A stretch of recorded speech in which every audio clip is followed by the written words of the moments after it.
辉宝正在用自己的小屁股和姨姨们打招呼。辉宝翘着小尾巴，不断的在独木桥上蹭来蹭去。这时江爷爷走了进来，江爷爷是来接替爱宝营业的。江爷爷拿着一根竹子充当扫把，为爱宝清理着小木床上的青团碎屑。而瑞宝此时正在小滑梯上睡觉，辉宝则迷迷糊糊的盯着爷爷。瑞宝一下被爷爷的声响吵醒了，江爷爷看到后上前安抚瑞宝。辉宝这时也凑了上来。辉宝一看到爷爷和姐姐玩就吃醋，辉宝表示要玩只能和自己玩。辉宝将瑞宝压在身上，想将瑞宝藏起来，而瑞宝此时困意正浓，根本不想搭理辉宝。趁姐妹俩在相互玩耍时，江爷爷来到南天宝前，对南天宝进行修复。辉宝看着爷爷对南天宝所做的一切，不知道辉宝会不会吃南天宝的醋。如果这样的话，南天宝可要遭老罪了。而与此同时的爱宝正在室外园区吃竹子。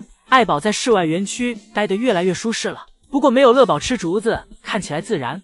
乐宝在自己这几百平的客厅里吃着竹子，财阀气质油然而生。一会儿将爷爷回房间取相机，之后又来到了园区，记录着辉宝玩耍的样子。辉宝反应过来后立马跑向爷爷。辉宝看着爷爷手里的相机，自己也想要玩。辉宝迈着大长腿想要爬到独木桥上抓爷爷。辉宝一下没有上去，但辉宝没有立马放弃，而是让自己休息了一下。辉宝蹬着独木桥的样子像是在展示自己的大长腿。辉宝休息完卖力一蹬，成功爬了上去。爬上去后，辉宝表示这一下可给自己累坏了，趴在独木桥上休息了起来。而这时爱宝也从室外玩完走了回来，将爷爷喊爱宝来小亭子上吃东西。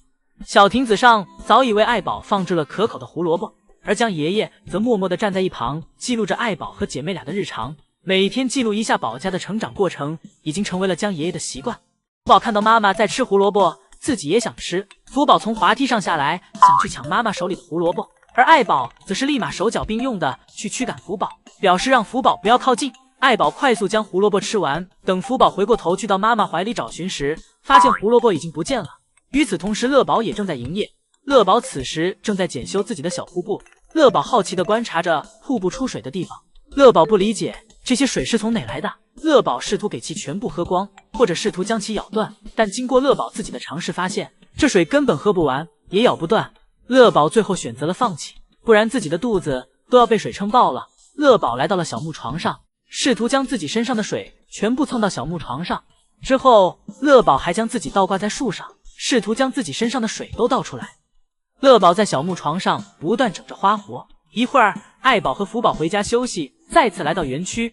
这次爷爷给小木床上放满了枫叶，以及在福宝滑梯爬杆上挂了一串竹子。福宝来到小竹筒前一阵研究，福宝感觉这串竹筒挡住了自己爬滑梯的路。福宝啃咬着串着竹筒的绳子，试图将其咬断。可此时福宝吃竹子都费劲，更别说啃咬绳子了。福宝转移目标，抱着竹筒啃咬着。老竹子的气味会比新竹子气味更重一些。福宝抱着竹子啃来啃去，福宝被竹子深深吸引。福宝想将竹子叼着去到小滑梯上玩耍，但无奈竹子都被绳子给拴住了。福宝到了滑梯爬梯这儿便拉不动了，感觉再用力，福宝的牙都快掉了。福宝察觉不对，便选择给竹筒松掉。之后福宝乖乖坐回独木桥上玩着。福宝下午的快乐是眼前的竹筒给的。今天下午无聊的福宝蹲坐在门口的围栏前，想着爷爷什么时候能给自己开门，自己好回家。福宝挠着小脑袋观察着门口的动静，焦急的福宝没等来爷爷。福宝站起来望了望上方，观看自己的游客，查看了一下爷爷有没有在其中。福宝环视了一圈，没有看到爷爷。这时爷爷从后门来到园区，福宝一屁股坐下继续等待。爷爷挥手示意福宝要淡定。福宝要求爷爷给自己把门打开，不然自己就要控制不住自己体内的洪荒之力了。说完，下一秒福宝对着护栏一个侧躺，直接给护栏压趴了。福宝表示自己可不是故意的，自己只是想躺一下，是护栏太不结实了。但福宝越想越慌。福宝仔细看了看自己破坏的围栏，福宝将护栏扶了起来，想着自己能不能给护栏修复一下，不然晚上回家爷爷肯定又要批评自己，甚至还会跑到妈妈那里给自己告状。福宝也是要面子的，福宝仔细研究着护栏。一会儿依依重新去排队，回来时福宝已经回家休息了。依依来到乐宝园区，此时圣熙阿姨和另一个姨姨正在为乐宝放置竹子和小零食。福宝休息完从室内出来，走到了小亭子后面。福宝看到了小亭子上的胡萝卜，福宝伸出自己的小手，想更快的吃到胡萝卜。便直接从小亭子上对胡萝卜进行拿取。不过福宝拿到胡萝卜后，并没有坐在地上直接开吃，而是拿着胡萝卜来到了小亭子上，坐下来舒舒服服慢慢的吃着。福宝是懂享受的，福宝坐在小亭子上悠哉悠哉的吃着胡萝卜，刚才烦躁的心也已被胡萝卜的美味所取缔。胡萝卜打开福宝的胃口后，坐在小亭子上继续吃着竹子。福宝一根接着一根，每一根吃的都很仔细。福宝咬着福宝的尾巴，一下就给福宝的尾巴咬了起来，然后去闻福宝的气味。而此时福宝察觉到不对，回头查看。福宝对妈妈说：“妈妈，我都多大了，不用妈妈再帮我舔屁股了。”窗外有许多姨姨在围观福宝，福宝有点不好意思了。福宝让妈妈住手。福宝在妈妈身下挣扎着，想从妈妈怀里挣脱出去，但是妈妈的力气比福宝大，爱宝压着福宝，福宝根本无力逃脱。直到爱宝自己闻够了，换了个姿势，又开始搂着福宝。爱宝感觉自己真的太爱这个宝贝女儿了，感觉对其怎么宠爱都爱不够。爱宝搂着福宝一顿亲密，让福宝感受着来自母爱的关怀。而福宝此时已经给自己挣脱了半个身子，唯有自己的脑袋还在被妈妈紧紧的咬着，根本挣脱不了。直到爱宝一会儿累了，躺在小木床上稍作休息，福宝这时想爬到滑梯上去玩。福宝跑到小滑梯上后，爱宝感觉自己还没宠溺够福宝，想给福宝从小滑梯上再拉下来。福宝紧紧拉着滑梯，爱宝拉不动福宝，爱宝索性换了一个方式。爱宝表示福宝不下来，那自己就上去。福宝在滑梯上试图阻止妈妈上来，但福宝这点小力气对爱宝根本起不了什么作用。爱宝来到滑梯上后，抱着福宝就开始了第二次宠溺。不过上一秒爱宝对福宝还在宠溺，不知道怎么下一秒宠溺就变成了巴掌。爱宝拉着福宝的头就给福宝从滑梯上拽了下来，福宝一个翻滚从妈妈怀里逃脱，爱宝便生气了，感觉福宝不听话了。爱宝打算收拾福宝，爱宝在小木床上吓唬福宝，给福宝吓到了床下面。此时的福宝一下变得弱小无助，爱宝挑逗福宝就像是在拍皮球一样，福宝根本没有还手之力。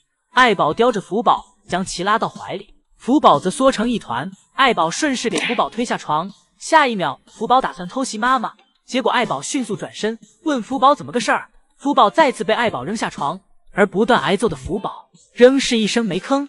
此时爱宝觉得怀里的二宝已经吃饱了，便将二宝搂进了自己的怀里，但二宝却挣扎着表示自己想要再吃一点，转头向妈妈身下钻去，而爱宝却已经想给二宝舔屁屁了。爱宝将二宝倒放进自己怀里，开始对其舔着屁股。等爱宝刚给二宝舔完屁股，二宝又埋头钻进了妈妈的怀里。看样子二宝刚才是真的没有吃饱，而爱宝也没有再阻止二宝。二宝埋头疯狂干饭。下午时爱宝去到隔壁吃完饭，留二宝自己在房间。这时爷爷来到房间为其打扫卫生，爷爷将二宝先放到了一边，然后继续打扫。这时的二宝像是发现了爷爷皮靴的魅力，仔细的闻了闻。打扫完后，爷爷将二宝放回原位。爷爷将二宝抱在怀里的样子像是一块大年糕。而这时爷爷去看正在吃饭的爱宝，从背影看上去爱宝是不是和福宝很像，爷爷夸赞爱宝的背影很美丽，而二宝则在一旁练习着攀爬移动，而爷爷一直在旁边为二宝应援，做好一个粉丝应做的呐喊和呼唤。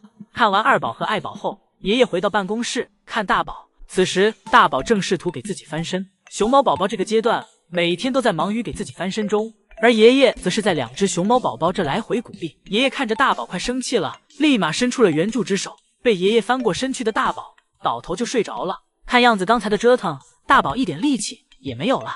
与此同时，二宝醒了，看到爷爷来了，瞪大了眼睛。二宝看着爷爷的样子，像是在和爷爷打招呼。爱宝在二宝的折腾下醒了过来，爱宝将二宝叼起来，开始喂奶。